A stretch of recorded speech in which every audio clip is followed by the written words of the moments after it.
Yo, what's up? This is Splendid Radio on Pharcyde TV with my co-host Jeremy Scipio Going on, people? and a very special Dallys Newton. Hello. Hey, What's up, man? So, Jeremy, first of all, he's gonna denounce he's a gatekeeper, but I'm gonna say that he's up there where he's at, and he's in the mix, and he knows like so many talented people, and it's crazy because Jeremy will say like, I know this person or I know that person, but he really does know these people. You know what I'm saying? Like people that are what I seem to feel at they're on the same level of creativity as Jeremy is. You know what I'm saying? Like very accomplished in what they do, which I think that's just the way the world works. You know what I'm saying? You attract to people that are at your level in what they do. So through Jeremy, I've met actors, comedians, man, all kinds of interesting people. And so I would say that you're probably going to be one of the most interesting that we've met. And yeah, this is I'm very excited. So, Jeremy, Definitely. I'll go ahead. I was gonna say like she's literally like she's one of the most exciting like energy filled people whenever we're around people, like people just gravitate to her, just such an easy person to talk to. We have like the deepest conversations and we bond. Every time I come back in town, I check in with her. That's why I feel guilty, because this go around I haven't seen her yet. But I was like, this would be a perfect guest for the show. But I just wanted to make it clear she's actually one of the like brightest energies of people in LA. I promise you, that's for anybody. No offense to anybody, but y'all see. Dang, the whole city. This is going great so far. Compliments. I've been just facts. For that. We gotta give it. Jeremy and I are rocking with the with our environments, and your environment is natural. You know what I'm saying? created from scratch with a whole bunch of love. That's tight. Absolutely. It's the same but different. We're all just like trying to figure it out in our own way. It's just a different. Nah, that's cool. So basically, the podcast is some hip hop, some comedy, some getting to know you. Basically, we try to interview a person and kind of start from their beginnings and then kind of like catch up to like kind of where they are, but kind of like humanize the person. So with that being said, how old were you the first time you were introduced to hip hop? I'd say probably like 5-ish.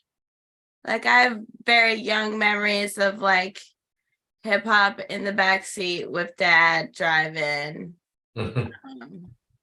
Yeah, it was definitely like DMX getting ready for work in the morning, and then like Snoop Dogg on the way. So yeah, pretty young. All right. What city are you from? It's a hard question. Both my parents are in the Air Force, so I'm from a lot of different cities. So I grew up mostly in like San Antonio, Texas, Las Vegas, Spokane, Washington, Portland. Everywhere. There's a pretty gap of places. But I always know with military kids, they always answer the same way. Like it's like almost offensive. Like, where haven't I? Yeah, I don't have like a city to claim or anything. I'm like, I came here from Portland, but I'm not like that's my city, Mm-hmm. So Portland will be what city did you connect with the most? I guess Portland. You said Portland. That's my city. Don't. that's your one. It's okay. I only say Portland because that's the only move like in my life that I got to choose. Okay. The rest were just I'm along for the ride, and parents are, I'm a kid and we're moving. But Portland I chose because of circus and stuff like that. So I have a connection to it because it was at least intentional. Okay. That's do you cool. feel like you're relocating a lot ties into your like free spirited nature, or do you feel like you gain that from other sources? No, I definitely think that moving so much made it very second nature for me to like being in new places all the time and enjoy meeting new people and the just freshness, faster pace, I guess. Lots of change. I'm okay with it. Mm-hmm. You learned how to adapt. That I did. So out of all the moves, what was the most difficult to adapt to out of the places that you've been? Gosh, probably for what it was at the time, probably from Las Vegas to Spokane, Washington, because I was definitely a city kid and I was like 12, 13. And I was just like being a wild child. And I was definitely pulled kicking and screaming from Las Vegas. And I was surprised to see like grocery stores in Washington. I thought I was moving into like a tent in the woods. I don't know. I mean, to move from one of the fastest cities to one of the slowest, yeah, it's got to be jarring. Yeah, I was not stoked.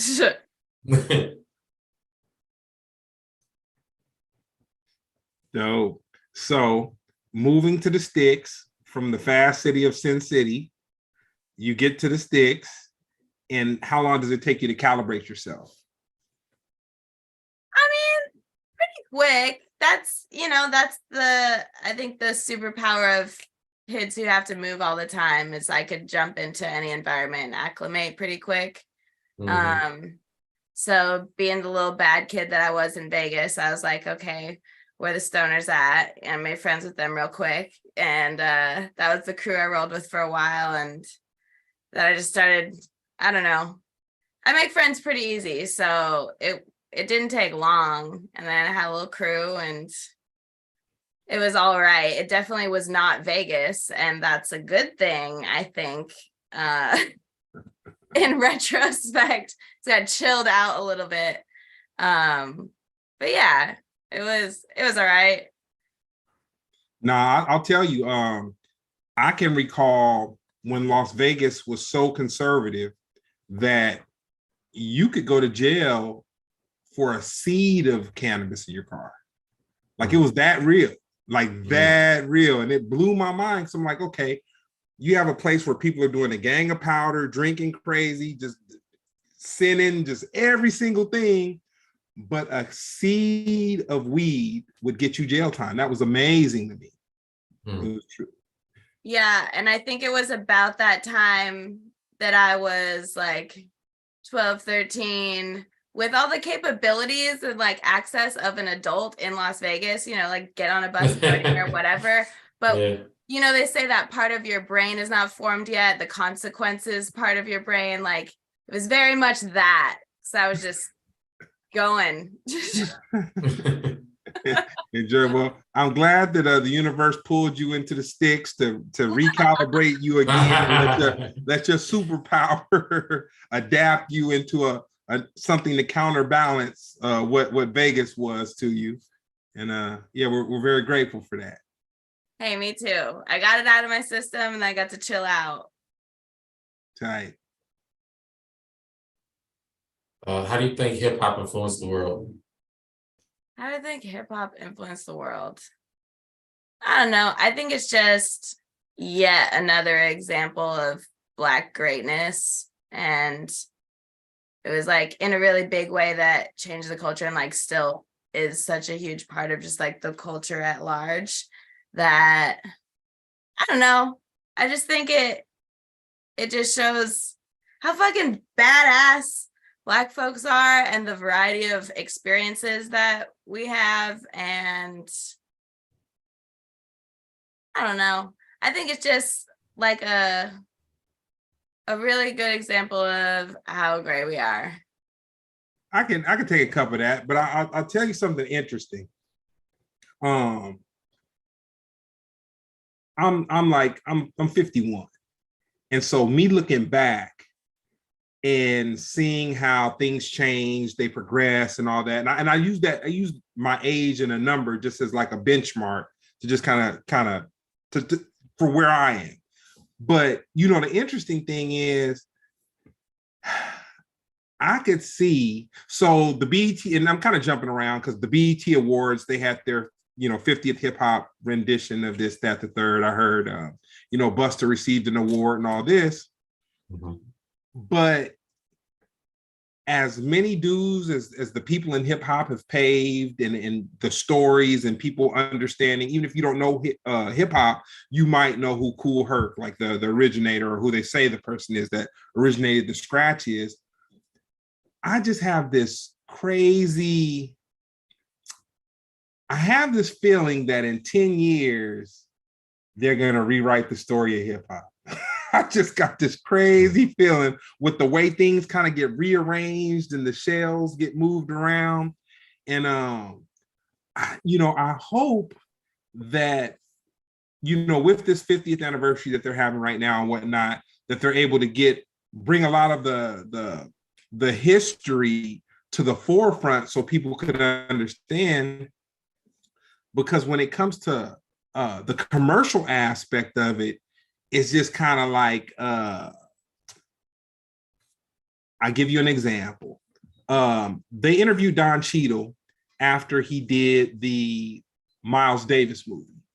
And I knew, I had met Miles Davis's, I believe it was his grandson maybe, who was kind of over the estate and whatnot.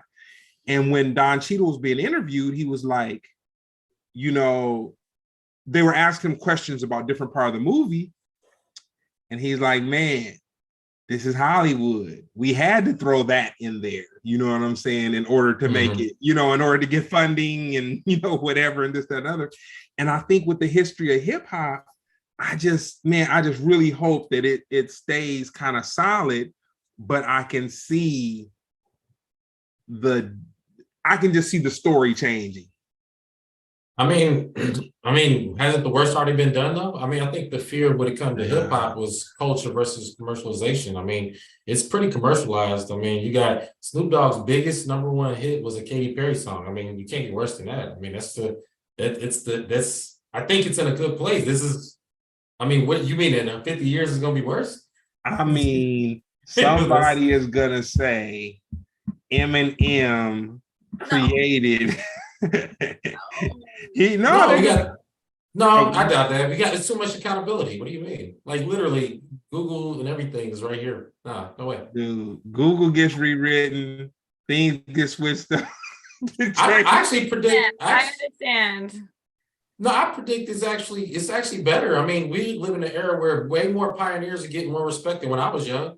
I didn't know who KRS-One was when I was a kid.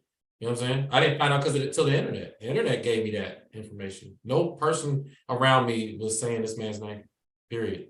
So I actually hate to say it, I would say the opposite. I think that if you get a chance where you got what's his name? Dang, I actually met him. Willie D. Willie D has a whole podcast career.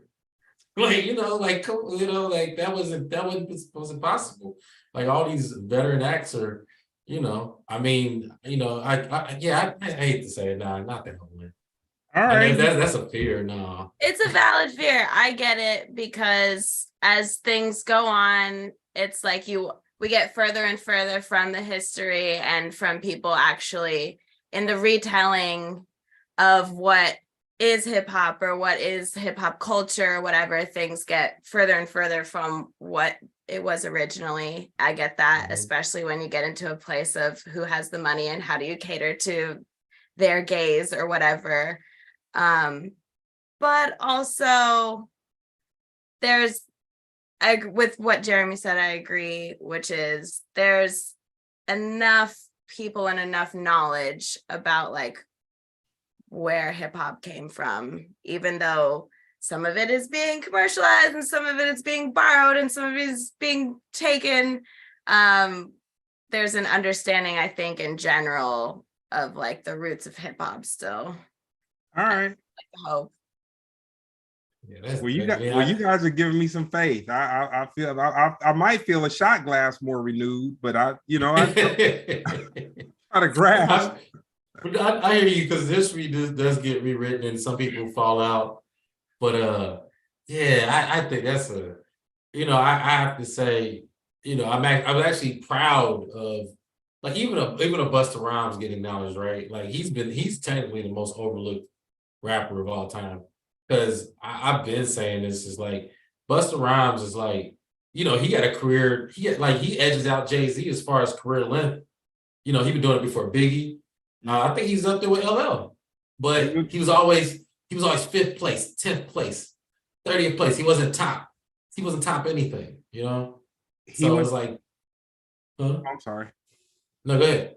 No, he went to school with Jay-Z and Biggie. Yeah, but those guys get their accolades. That's like those are like easy ones. Like, who your favorite rappers? Like, how many times you go, who's your favorite rapper? Busta Rhymes. I never heard anybody say that. This dude can go. Yeah.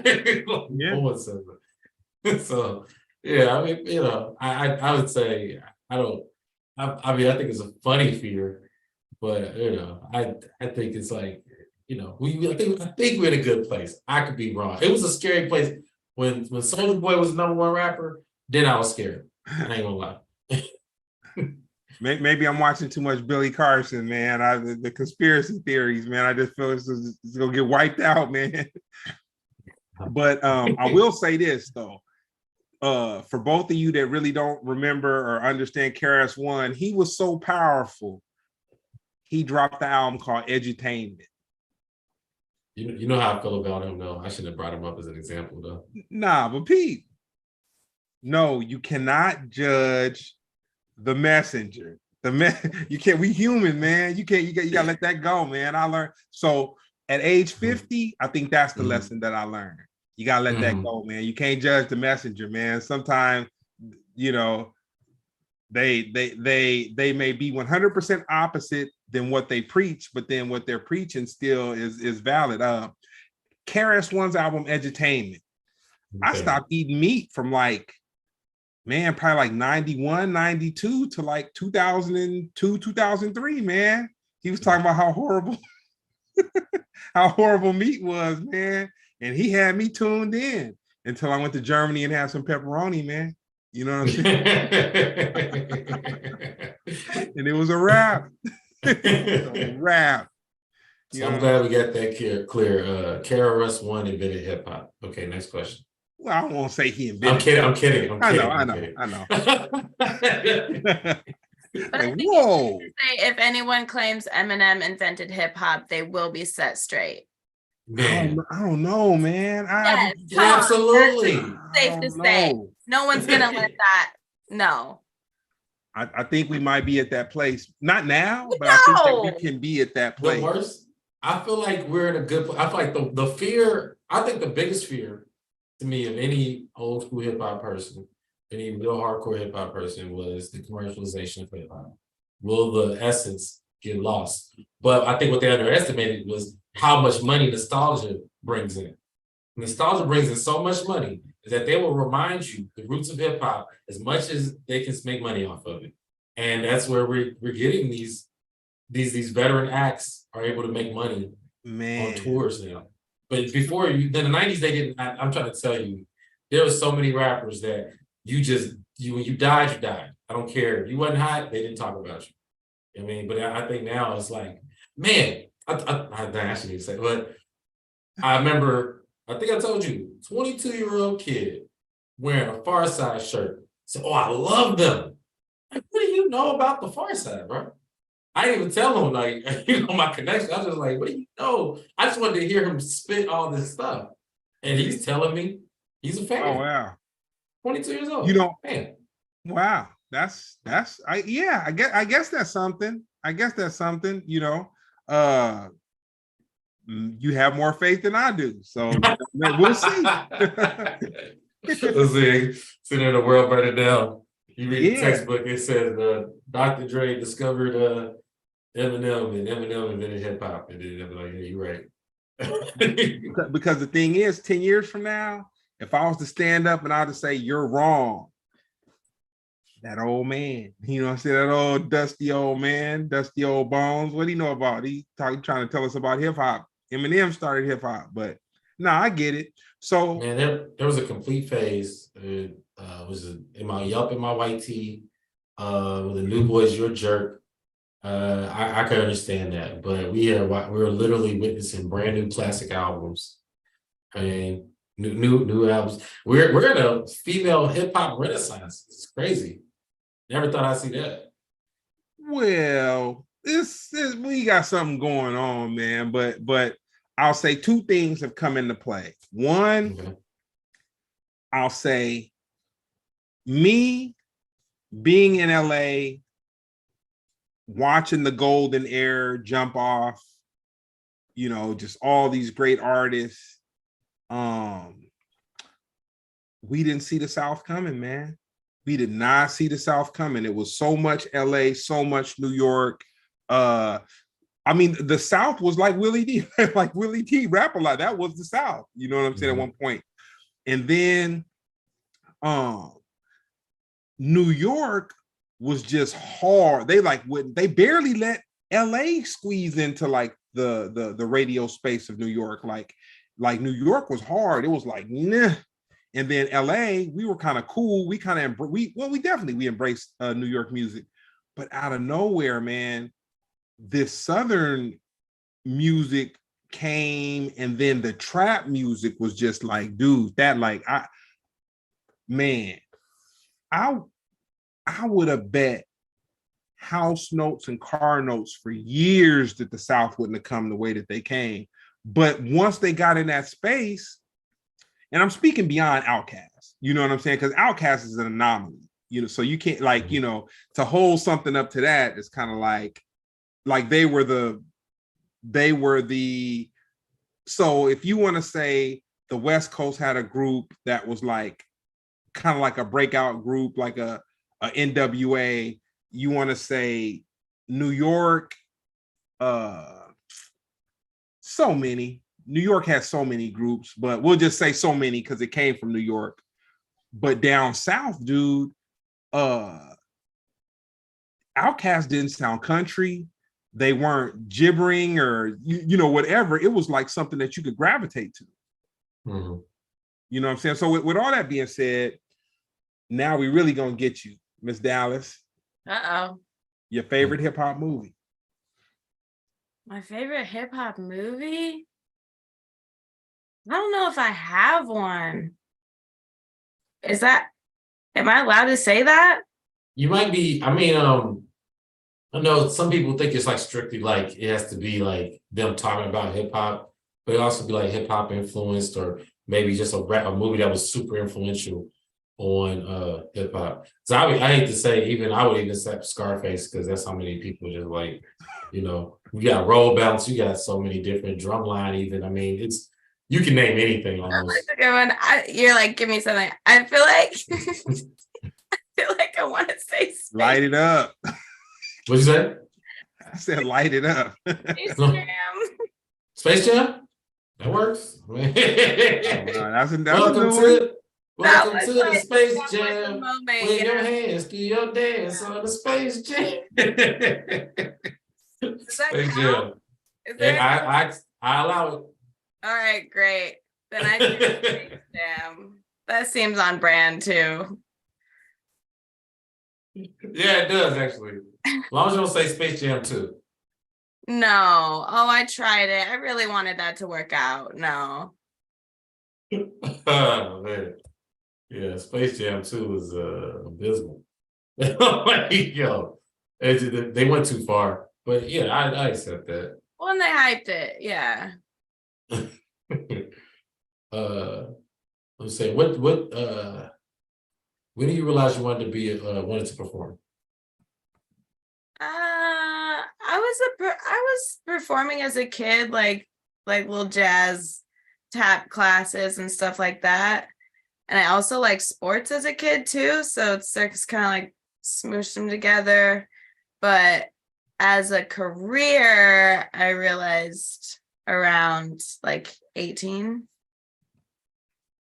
I was like fresh out of high school. I was going to college and I was hating it and started hula hooping. And then it was, you know, then it was snowballed after that. Actually, before we move on, tell us a little bit more about, in your words, like what do you do, and you know your impact. What do you feel about it? Yeah, I am a circus performer, so I do a lot of different things. Sometimes it's stilt walking, sometimes it's juggling, sometimes it's like real silly, sometimes it's like, you know, sexy fire eating, whatever. And it's always really different. It's not like big top circus, like with the animals, and it's not Cirque du Soleil. It's gig work, and it's always different, and I love it. And I've been doing it for like 13 years now. And what was it? Oh, impact. What's the impact? I don't know. I just really enjoy it. And one of my major goals in life is to just get as much joy as possible out of it. And it also brings people joy. So that feels like a win-win. So I guess impact is like bringing some joy and like temporary relief from life that can be really hard. So yeah, remind people to play, have fun. So we gonna spin the record back a minute because I gotta. You didn't get to the climax, but you got close to the high point. We gotta build you up a little bit. When you were in junior high or middle school, what was the soundtrack going on in your head at the time? Like, what was the music that you were gravitating to at the time? Junior high and middle school. Yeah. Oh my gosh. It was just like really it was the epitome of like a mixed experience, I feel like, musically, because I was listening to like Green Day and punk, and I was also listening to that was like Outkast. The Love Below music video was like very hot then, and there was like that Aaliyah song. It was very all over the place, I guess, musically. Mm-hmm. No, I knew. What Aaliyah song? That's the one where it's like, okay, hey, don't hate me if it's not Aaliyah. Oh, Take Me There. Take me there. I wanna go. Oh, that's not Aaliyah. That's actually that's a Rugrats song. Yeah, that's how I like it. I think that's Maya. Maya.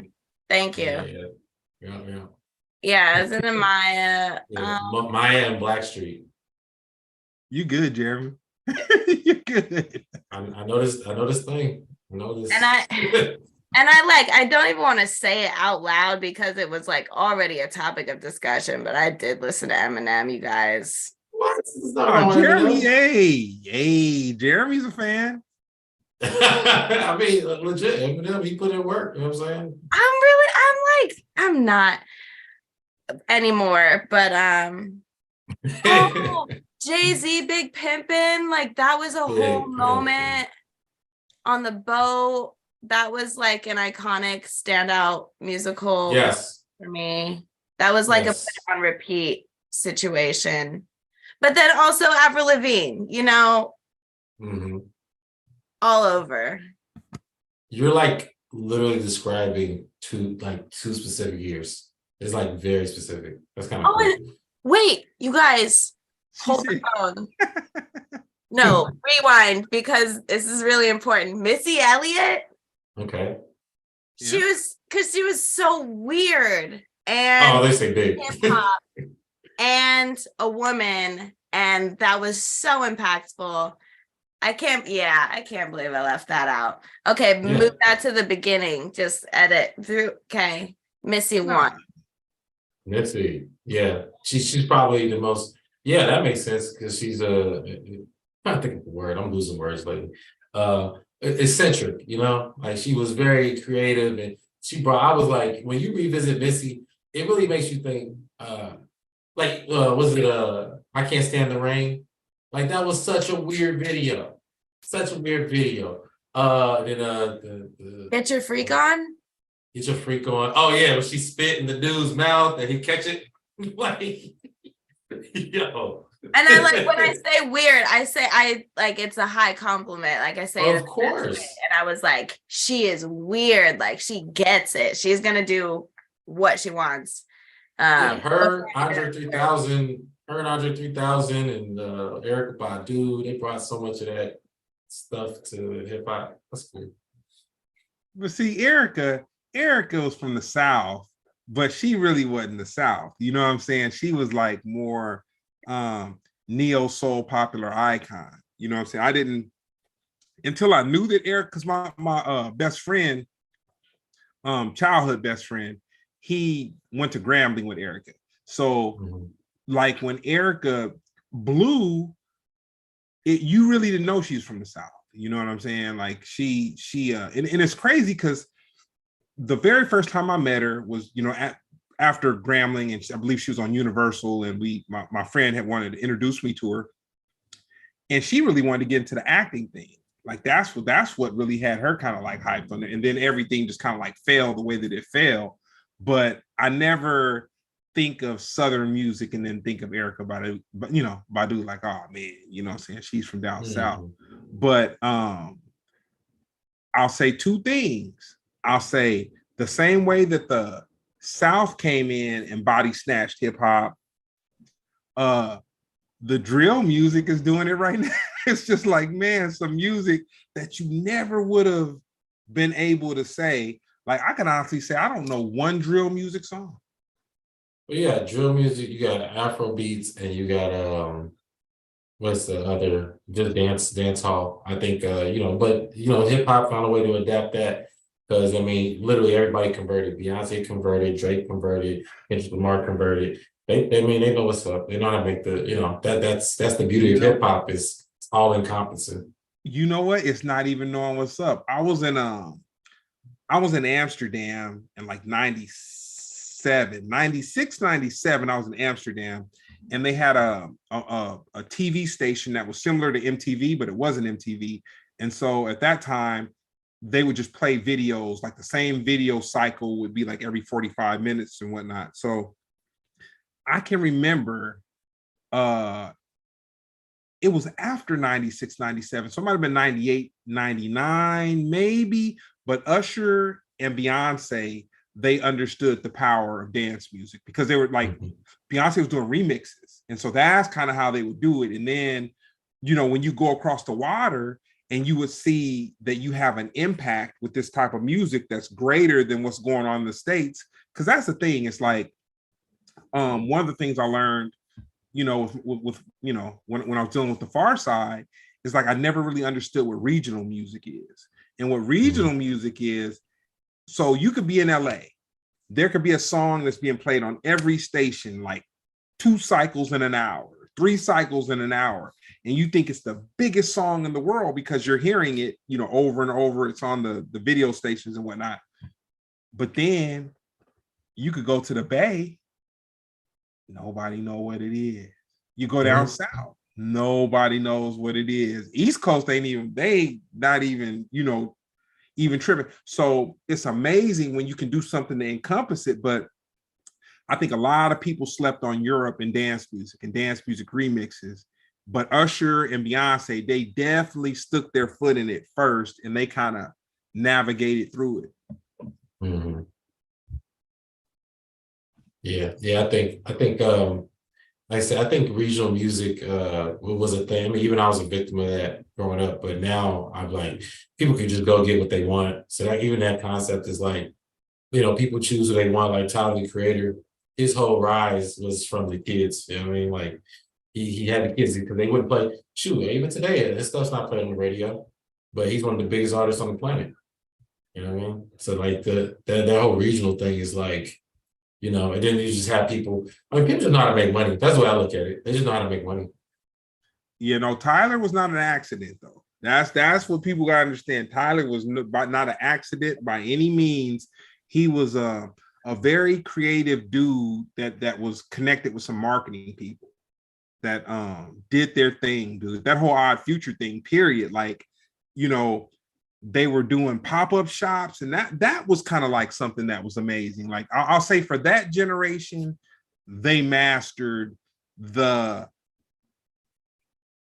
no true lead up to something, and like super word of mouth.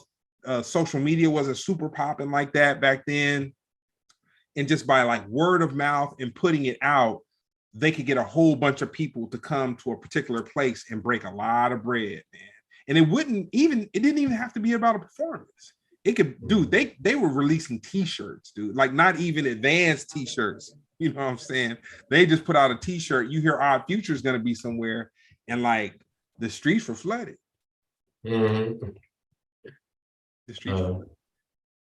So Dallys, who's your biggest influences?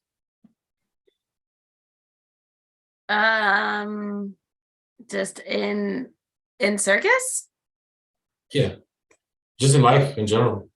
In life in general. Marawa the Amazing is a huge influence.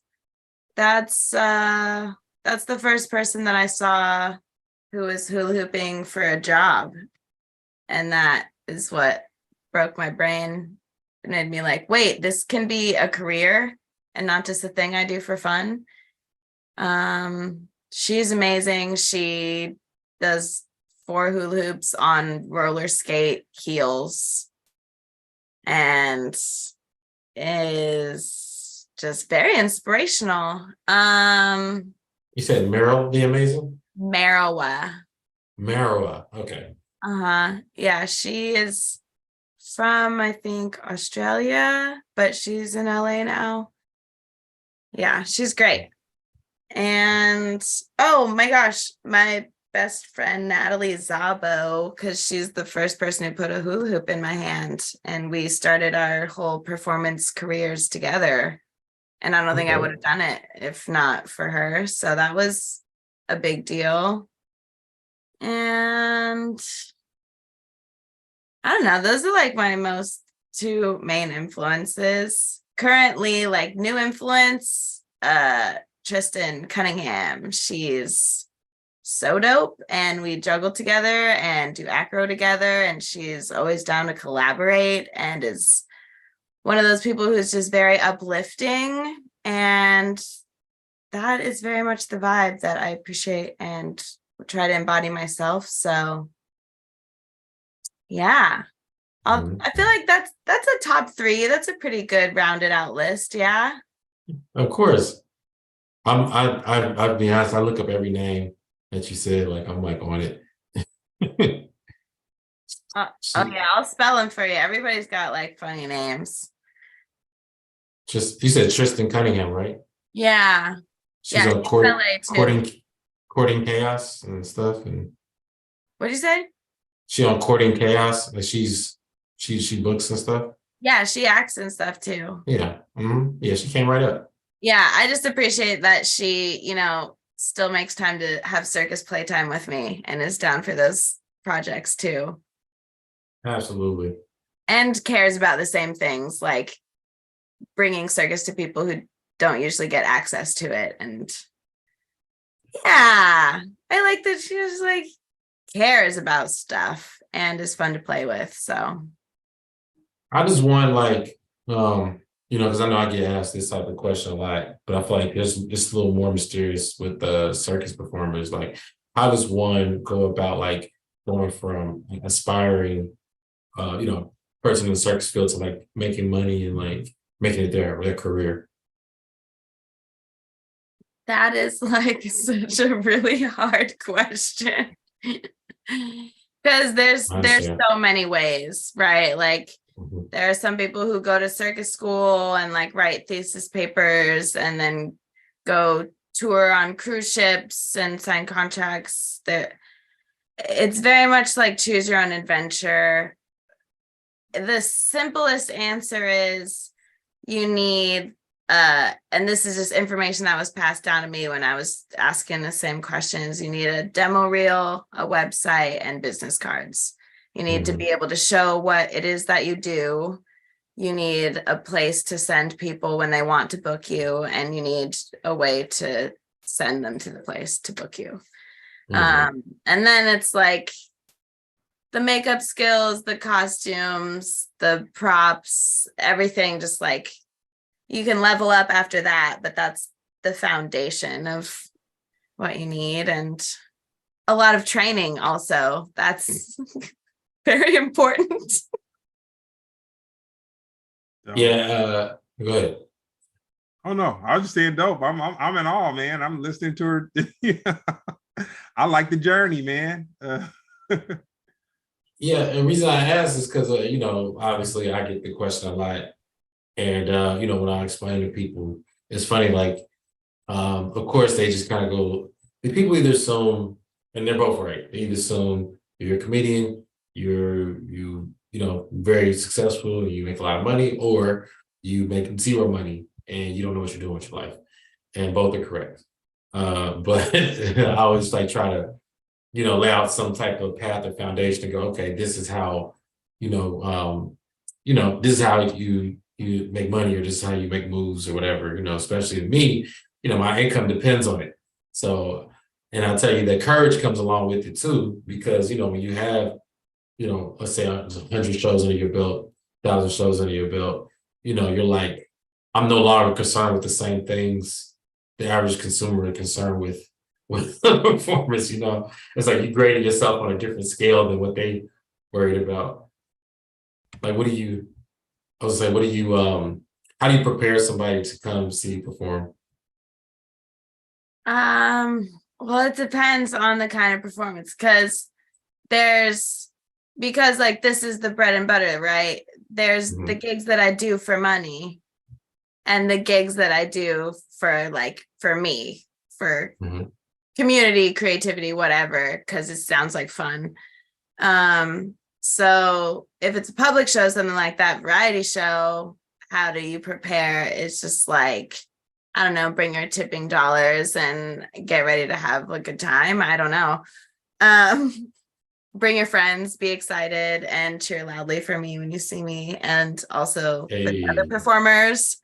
Don't ask me what time I'm on, just come see the whole freaking show. Man, it's a whole show for a reason. Like, and everyone else Number one. is really talented and on the lineup for a reason. So maybe that's the advice. It's the number one right there. Oh my gosh. What time are you up? You guys are good. You guys are really good. I'd expect the answer. Well, I'm gonna be there between 9 and 9:30. So if you try to see me, you know what I'm saying. But you guys allow people to experience the whole experience. That's dope. Well, you know, it's a show. You know what I mean? Like, a show is the show. Like, it's not a slotted thing. Now they have times, yes, but you know, overall, it's kind of like watching them. It's like coming to the movie theater. It's like, I want to see the Denzel movie. What time Denzel gonna be on? I just want to see the only Denzel scenes in this movie. Like, you know, Denzel's playing a character that's a part of this bigger picture. Like, no. I just only want to see the Denzel scenes. That's it. Well said. Yeah. If he's not on, I'm closing my eyes. Wasting my time, wasting my eye power, my eye focus. But over time, you develop like certain terminology or words to kind of, you know, prep people to watch you, because it's like, you know, you get asked the same thing. I say the number one thing for me, well, actually, no, number one is what time for sure. But I say what ranks up there tends to be where do I park? Which is, I get it. It's definitely not fair, the parking situation that the Los Angeles metropolitan area provides, but I also did not create that. It's terrible. I understand, especially at the Comedy Store. I'll tell you right now, there is no parking. You have to invent parking or have a lot of money. But so for some reason, over 1,000 people make it in that place every day. So I don't know.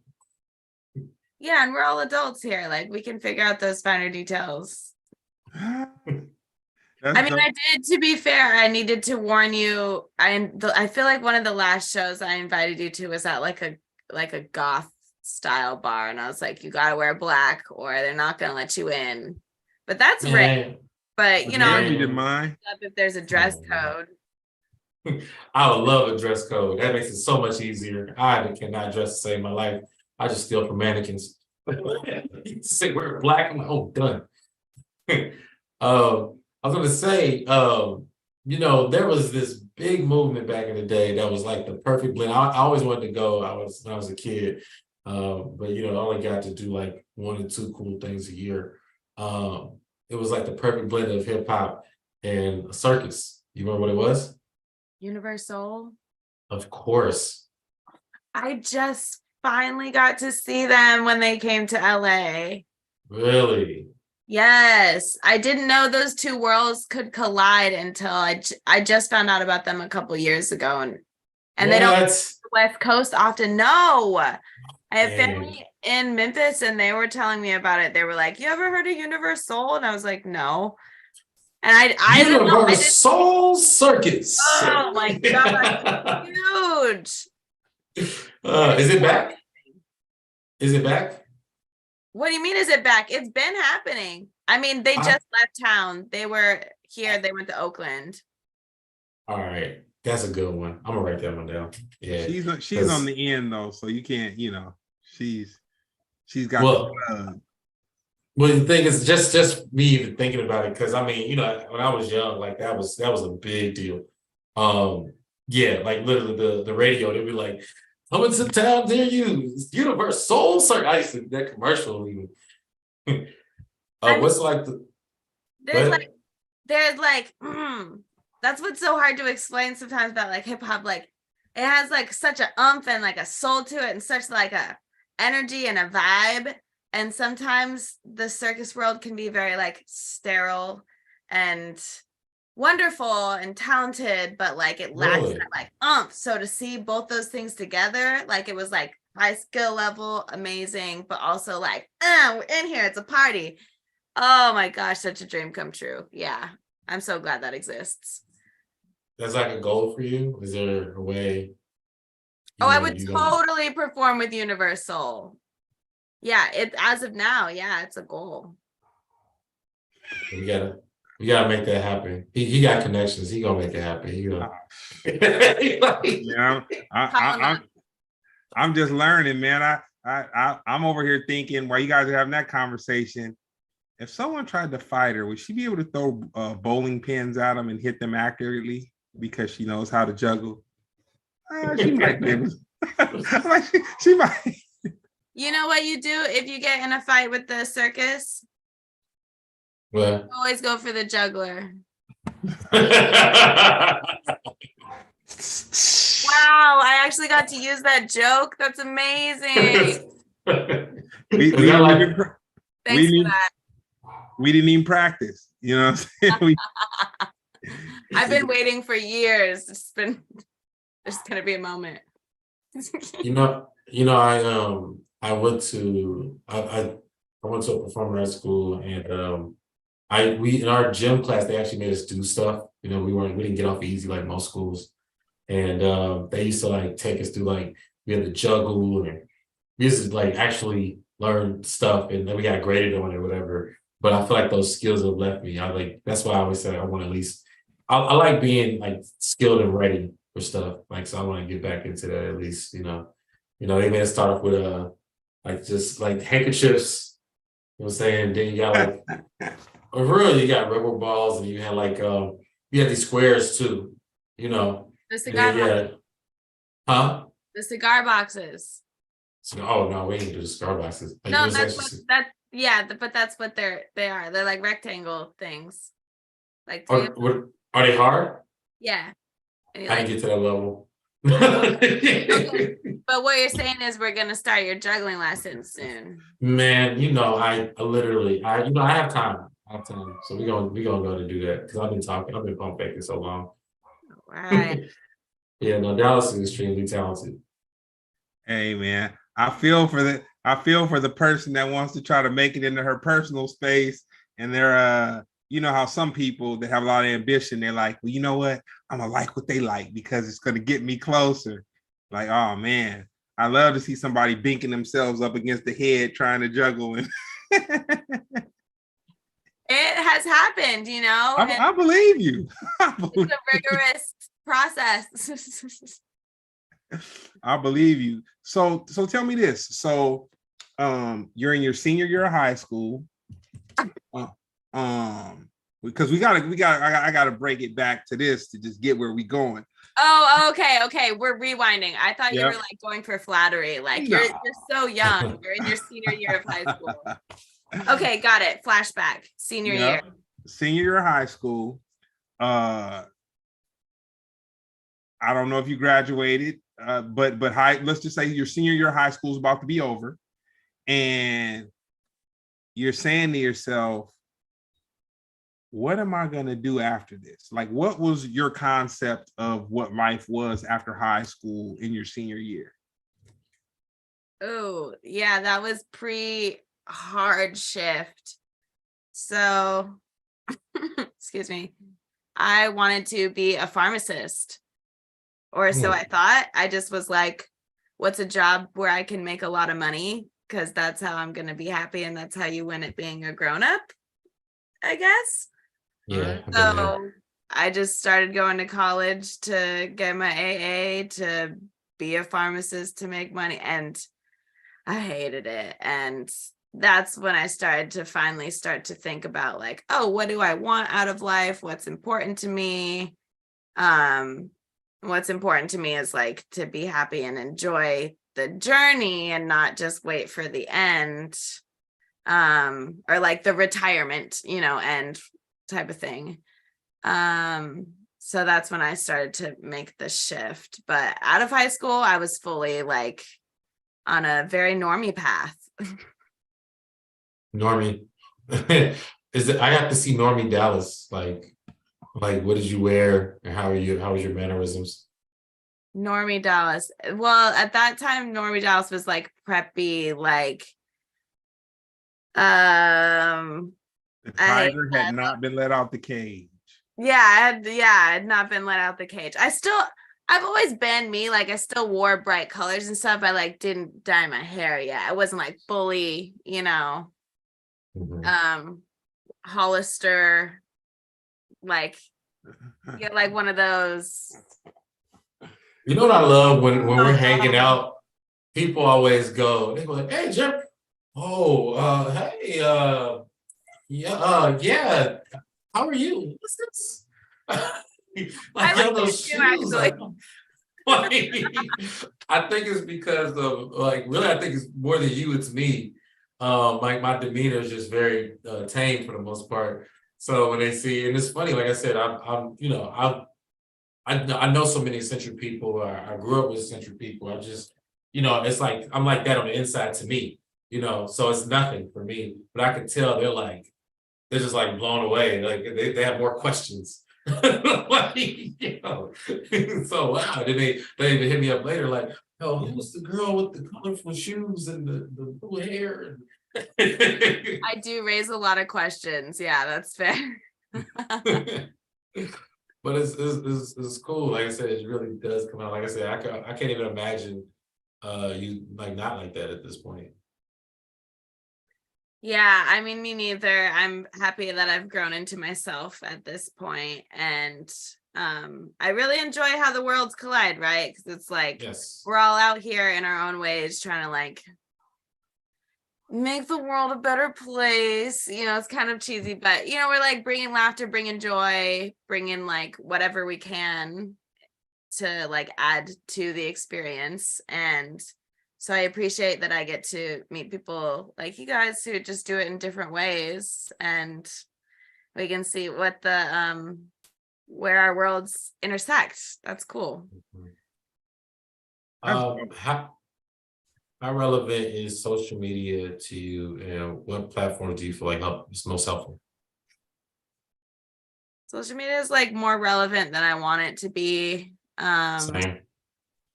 I really want it to be like I just set up a really great website and it's just there and people just come to me. But the reality is the more I'm on Instagram is what I mainly use now. The more I'm there posting reels and basically just another example of showing people what I can do. Because there's people who've known me for years or have booked me before and they see me post something, they're like, oh, I didn't know you do fire though. Or, oh, I didn't know you do clowning. Or, oh, I didn't know, you know.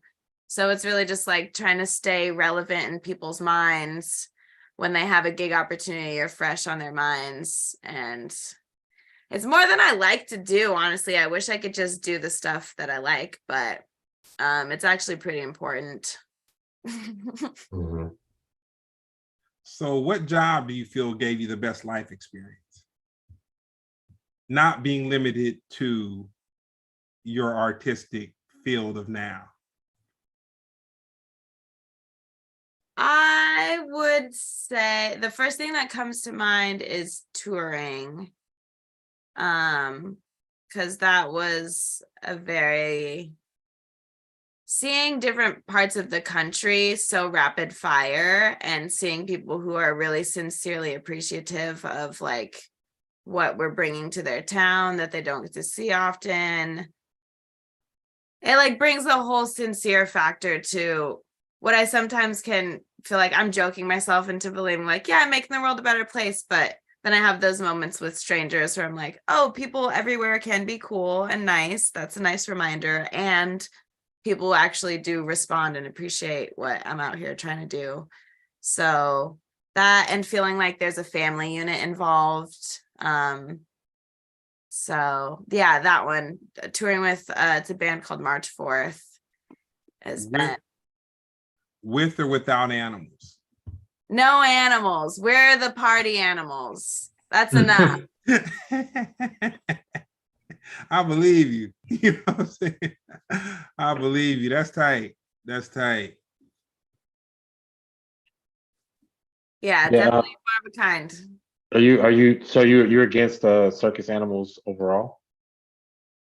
Yeah, I am. There's just no need for it anymore. It served a purpose at the time, right?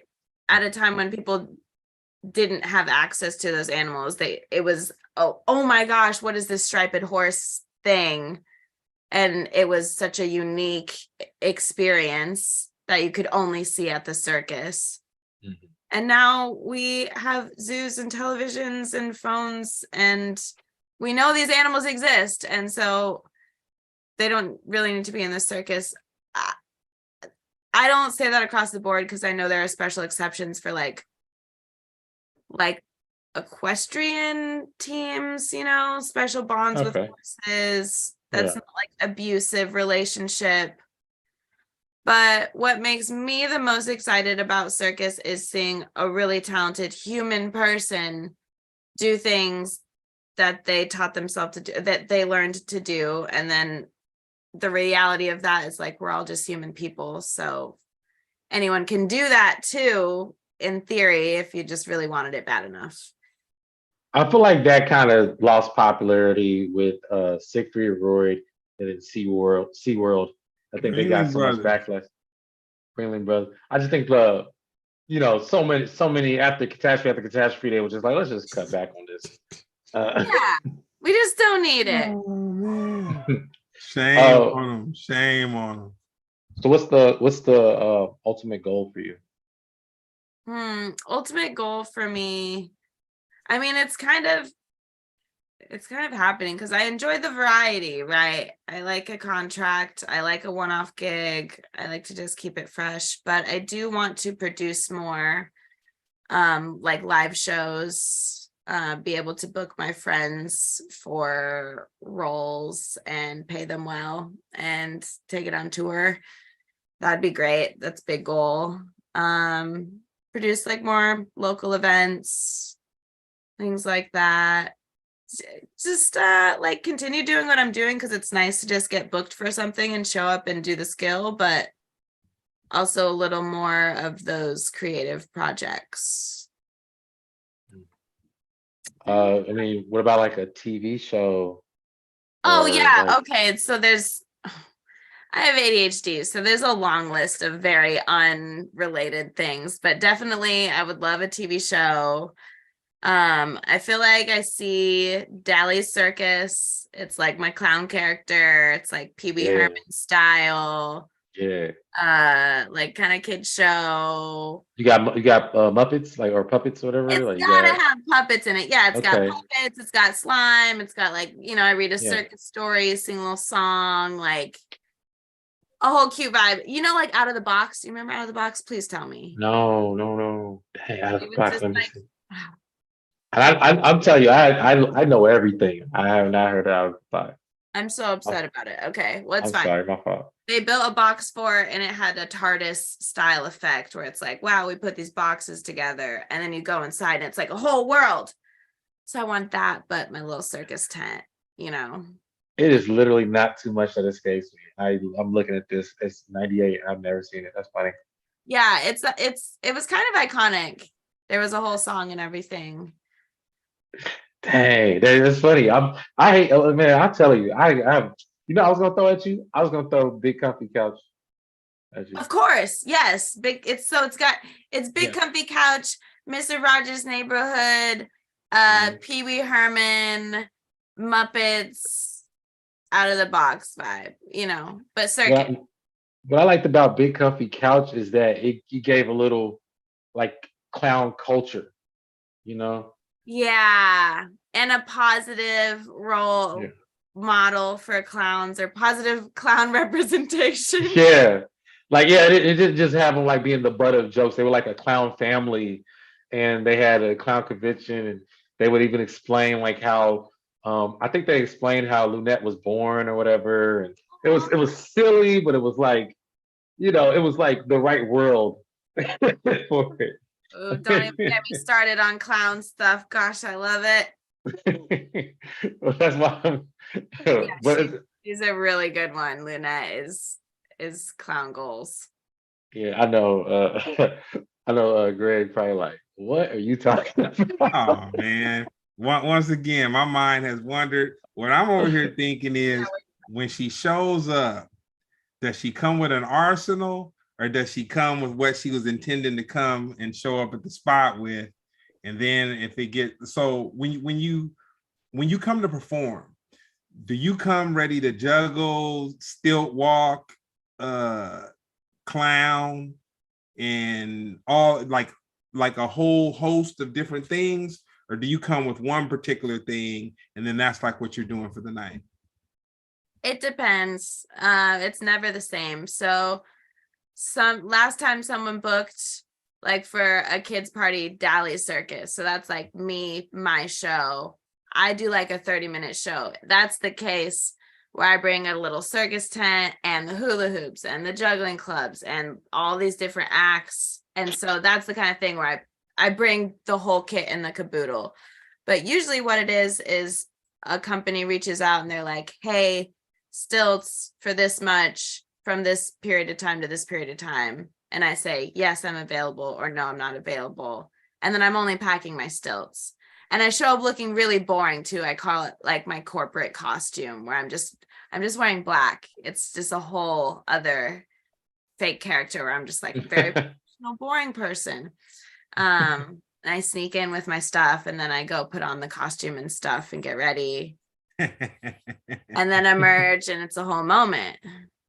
Mm-hmm. Or if it's juggling, I'll just bring my juggling equipment, or everything's negotiated before so I know what to bring, because I learned very quickly bringing the entire circus to every event is way more work than it needs to be. Interesting. But I guess because you have to adapt on the fly and, every area is not equipped for that or doesn't require that, correct?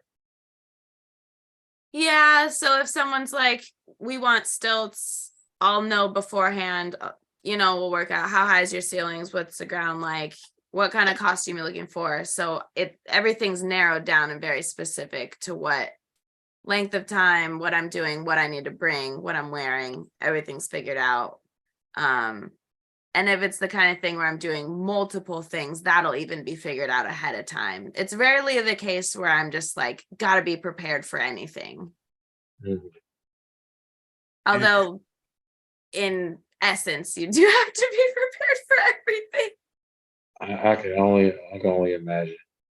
Like seriously, I mean, I feel like I have to be a everyman. I did a wedding 3 weeks ago, and I performed at a wedding. And I said it during the wedding. I said, "Yo, this is a terrible idea. I don't know why you want to ruin your wedding day like this." And I thought it was funny, but yeah, the people I brought with me, it was like the host. And I get it because as comedians, you have your set in your head, and you go through things emotionally too.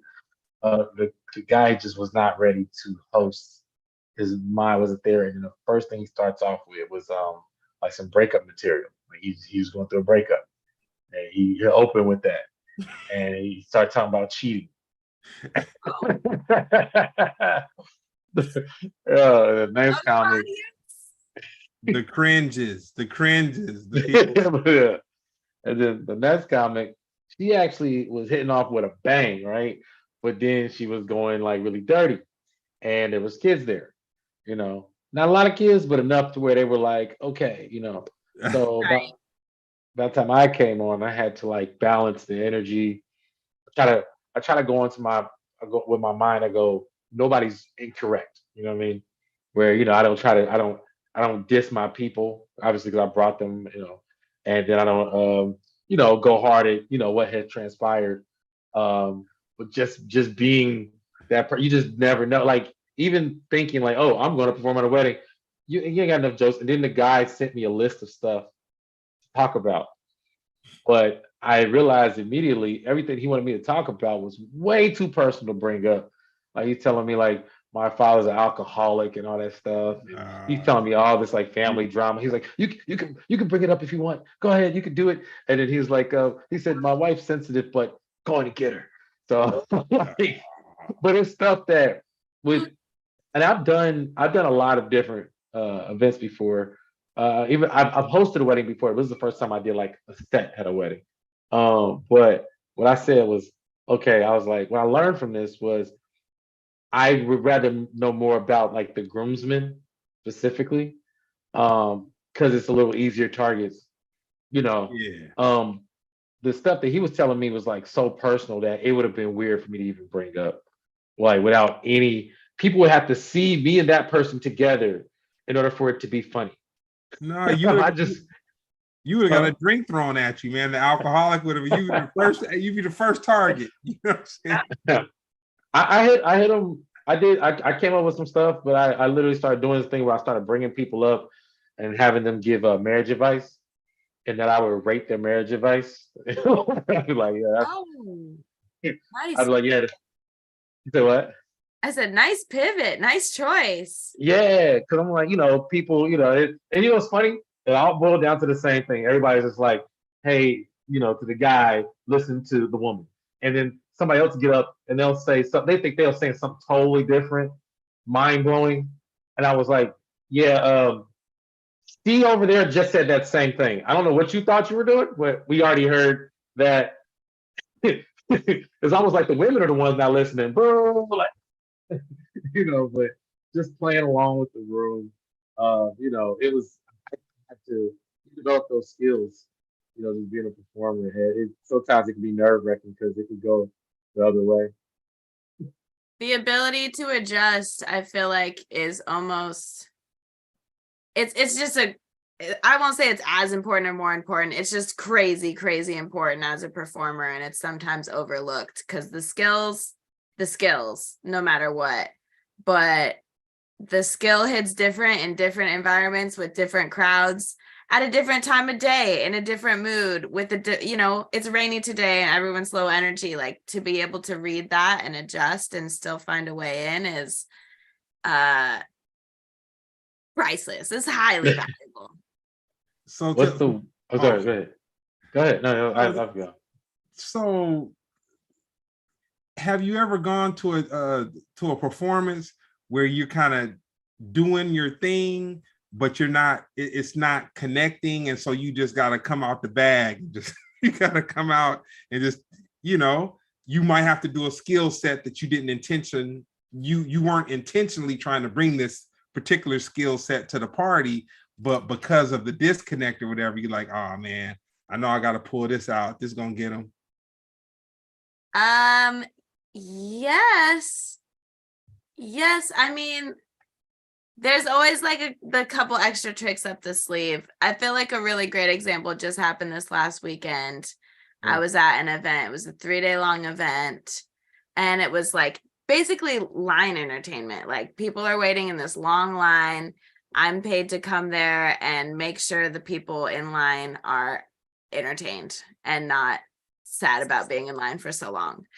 And at first I was out there just like throwing all my tricks, just like it's a juggling gig. So I'm just like juggling, like hitting all these things, like trying my hard tricks, like going off. And people are just like, oh, cool. And the energy was like pretty like, all right, cool. And then the second day I realized what they really needed was to be engaged, because it's not the kind of crowd I'm used to. It's not a music festival crowd where people are like, what?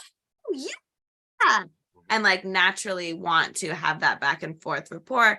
I was like, what I need to do is connect to someone and say, hey, you want to see a trick, don't you? I know you do. And I like charm them a little bit and then show them one trick, a really good trick, one and done, get the clap and then move on. And so just being able to adjust, not necessarily like, I got to pull out my hardest thing, but just like, how can this be delivered in a different way where it's actually hitting? And by the end of the second day, like it was crowds of people just cheering and clapping, because it was more about build up than throwing a bunch of hard tricks one after another. But then Tristan got there, who I mentioned earlier, and we're like, let's really give them something. So we got them hyped. And then I climbed onto our shoulders and then we juggled. And that was a moment. But if we had just done that, just like there would have been a couple people watching. It would have been very like unclimactic. But because there was that finding how to engage people and get them to cheer and get other people wanting to cheer, then it was a whole moment. So yeah, it's mostly about the how, I guess, and not always the what. That makes sense. Yeah. Yeah, I was looking at it's like, obviously like the relationship between like hip hop and like circus or whatever. It's actually a lot of different things. Well, first of all, there's this thing. I don't know if the pandemic killed it or not, but they had a thing called trap circus. Have you heard that before? No, tell me more. Yeah, Cardi B, Kodak Black, I guess they got together and yeah, they put together a trap. So I was trying to see if it was still going on. Yeah, but it was a thing. Let me see. Is it still happening? Why did I not get the call for this? Yeah, I mean, I would say look into it. It said featured in Billboard, Double XL, a more trap circus festival. Yeah, it's like yeah, it's legit. Meg Thee Stallion, yeah, the baby. This is last year, actually. Yeah, because he didn't perform this year. No, it was Blueface, Meg Thee Stallion, Roddy Ricch. Yeah, it seemed like it was yeah, I didn't know about that. But also, go ahead. Shaq just had his second Funhouse event. Oh, really? See, yeah, Shaq DJ Diesel is his DJ name. Shaq Diesel, that's funny. Yeah, that's his rap name, so I can only imagine. Yeah, he's throwing like full on carnival Funhouse events. Yep, in Arizona. Okay. Phoenix, yeah, shoot, that's some. I'm writing all this down because these are the things that you be like, man, I want to do something. There's something going on. You don't be thinking like, yo, there's like a whole like, Oscar style circus event going on right now. like this is like the Olympics of circus stuff, Yeah. Also, I was gonna ask you, is this Astro World? Is that I know it's a festival, but do they have like any circus stuff there? Astro World. You familiar? Astro World is Travis Scott's thing that he brought to Houston. I think when he was growing up, like Astro World was like a big thing, and I guess it had a big effect on him. He named his album and stuff. Also, last year, I don't even know if they'd be doing Astro World for a while because that's where they had all those people crush up against each other. That's where I heard of it. Okay, yeah. I won't be going to that, I guess. Well, we just had another Crush Fest, June 15th. I'm sorry, Juneteenth. Oh my God, I was there. The You was there? Park?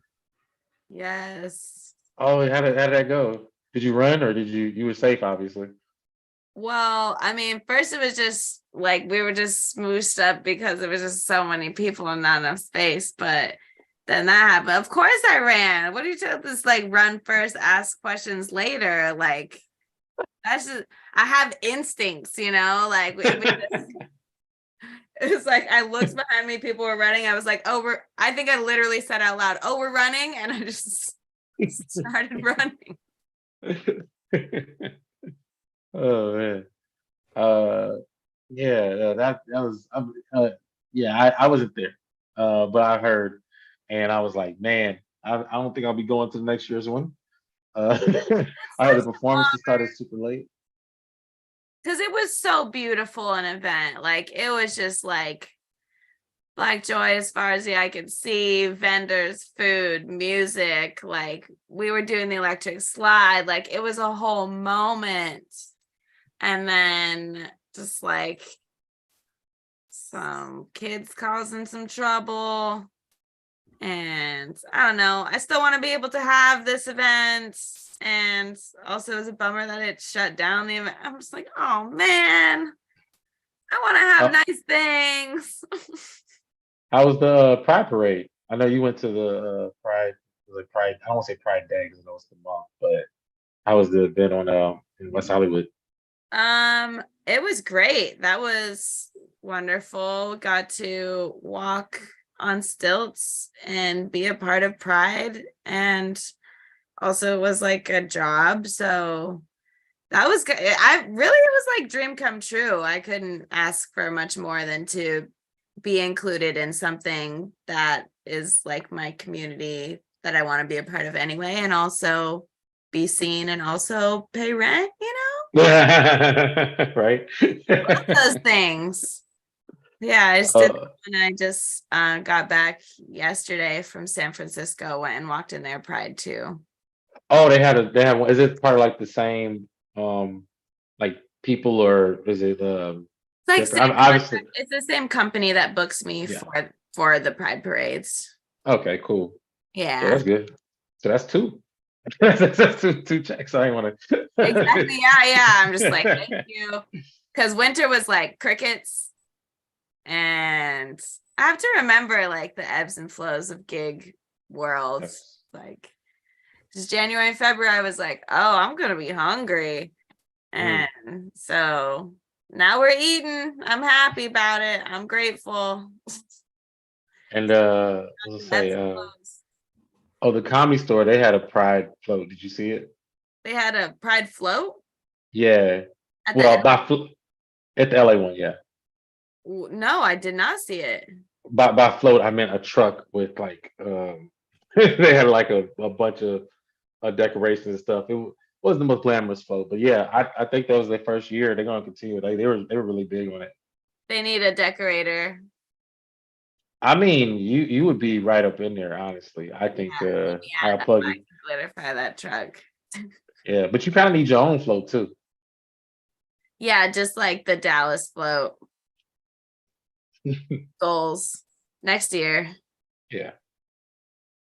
What would your biopic be called? My biopic. Like how I joined the circus or something like that. Why I ran away and joined the circus or something circus, you know? No. Who would play you?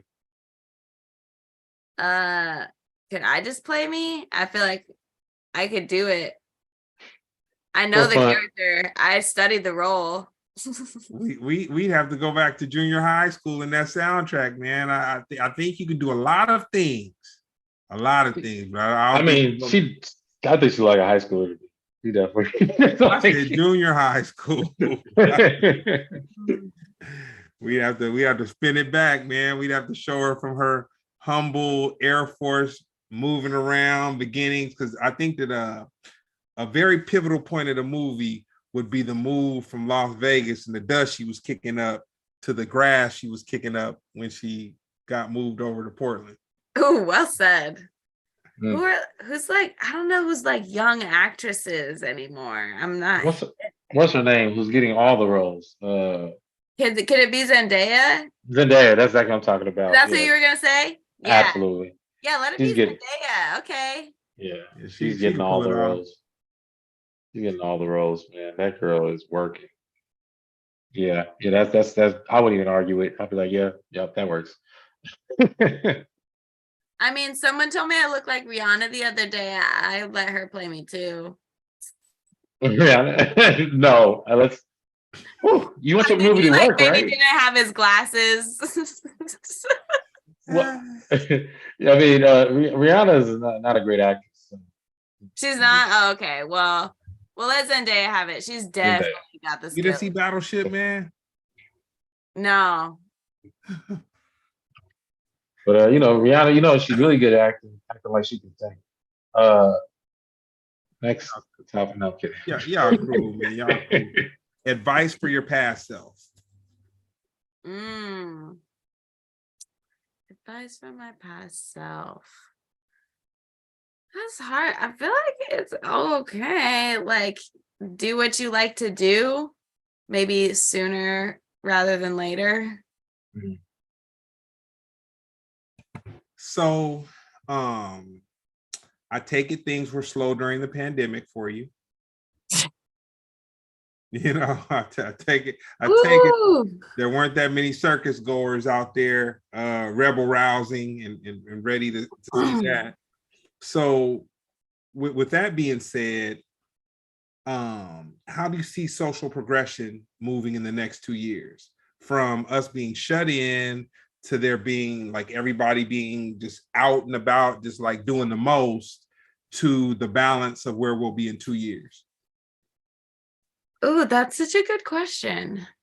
Well, I think what we discovered, because we were forced to be shut in, there's a lot of power that's in our own hands, right? The power to like self-create, produce, share our content, create our art.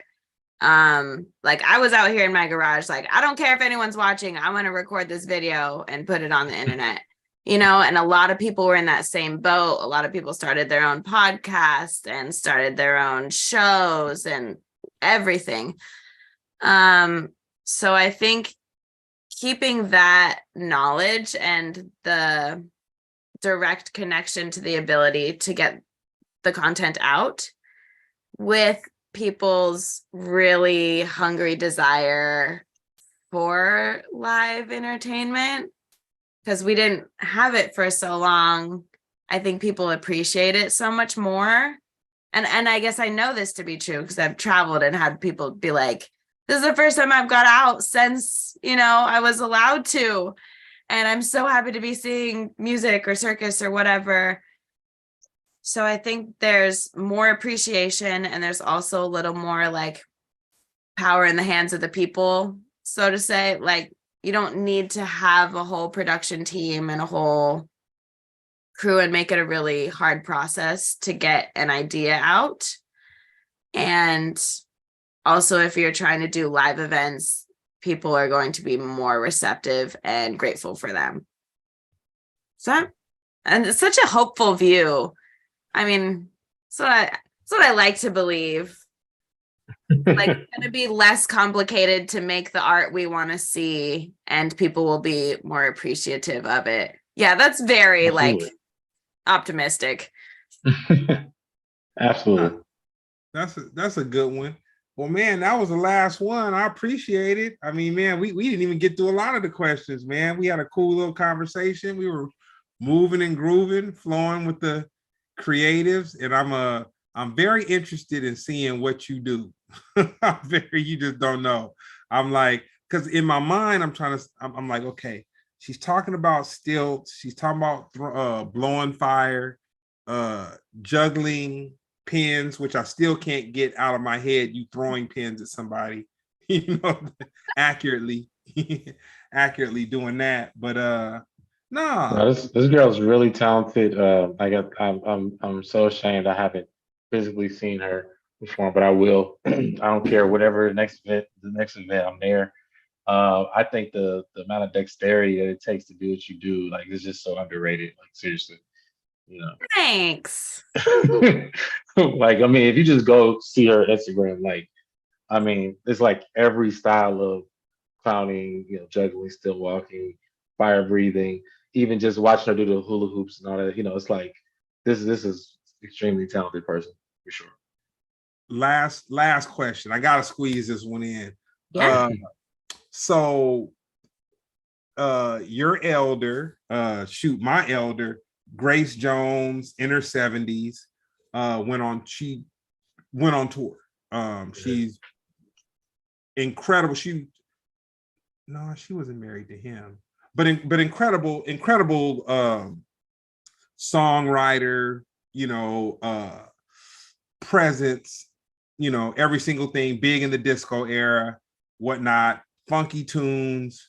In her high 70s, she actually came out with a hula hoop, and I want to say her song Nightclubbing. Look it up, Jeremy. You're gonna be like, damn.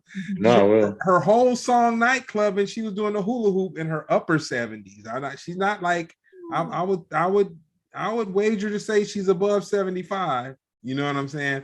And that was amazing to me. Oh, so you weren't privy to this? No, and this is so goals. Oh yeah, you would aspire to be, and she wasn't faking it. She was out there, you know, really doing it.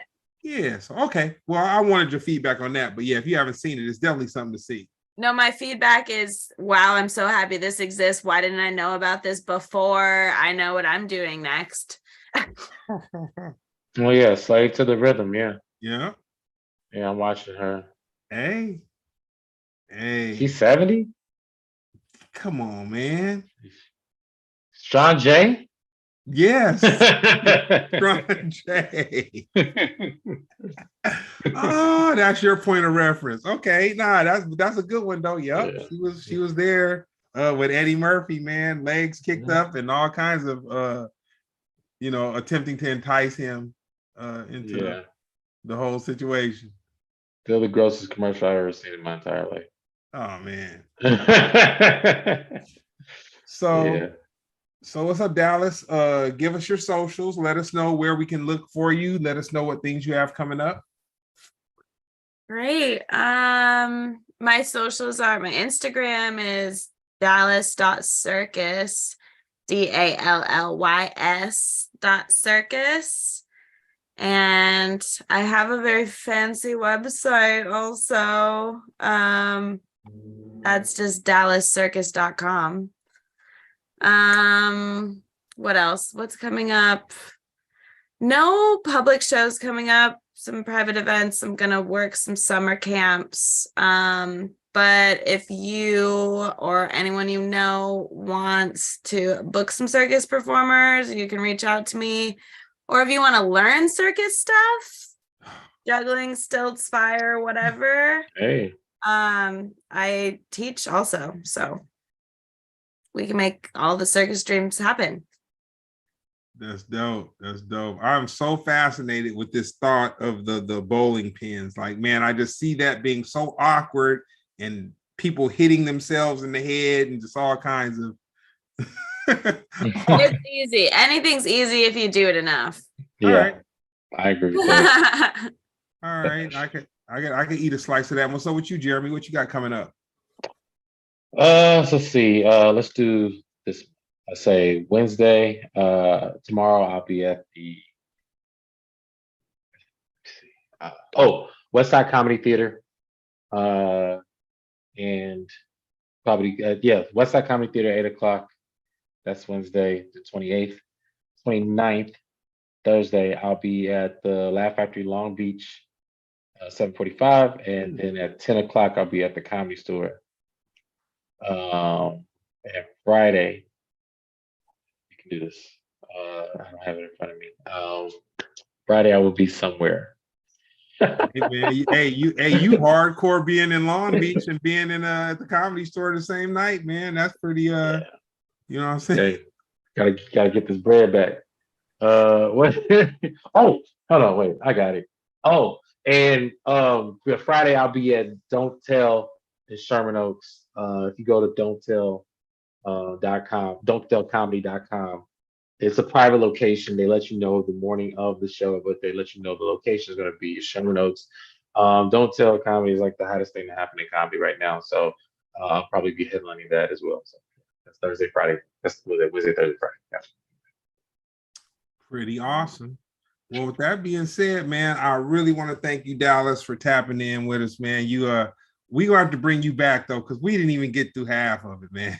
Anytime. Thanks for having me. It's been nice chatting with y'all. Yeah, we did not get through half of it. And then once again, thank you, Jeremy. And I may try to dip out to the Long Beach situation earlier. Go, I'll let you know that if you don't, I'm also doing it July 5th as well. So okay. Got you. Okay. Yeah. Well, one of the two I will be there. And like I've said many times, I really like that venue, dude. It's like one of the most hidden gems ever, man.